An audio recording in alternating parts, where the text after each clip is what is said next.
Bonsoir à tous. Une enquête est ouverte à Dijon après un coup de couteau porté à un homme hier lors d'une réunion conviviale autour d'un barbecue.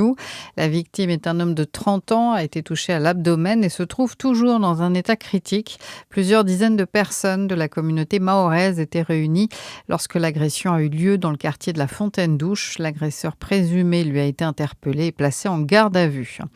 Un convoi humanitaire a quitté Dijon hier pour rejoindre la ville d'Ouman en Ukraine. Au total, 6 camions remplis de matériel et de médicaments ont donc pris la route. Il y a 300 kilos de palettes, des fauteuils roulants et des respirateurs artificiels.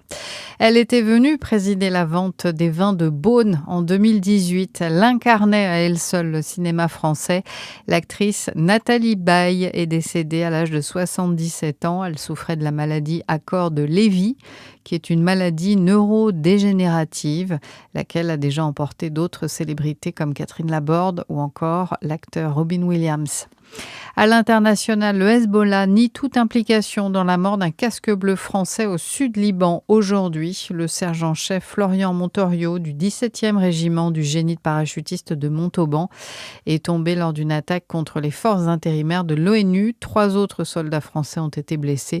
Le Hezbollah avait été désigné comme probable responsable par Emmanuel Macron. Le détroit d'Ormuz, lui, est à nouveau fermé. Il ne sera resté que quelques heures ouvert. Et cet après-midi, on apprend qu'un pétrolier y a été ciblé par des tirs iraniens. L'une d'elles sera la future Miss Franche-Comté. Ce soir, à l'Oppidum de Champagnole a lieu l'élection des 4 Miss départementales franc-comtoises. 17 jeunes femmes y participent. Et puis, il y a du basket. Ce soir, à 20h30, Chalon-sur-Saône accueille Bourg-en-Bresse pour la 27e journée Betclic Elite. Très belle soirée sur Fréquence Plus.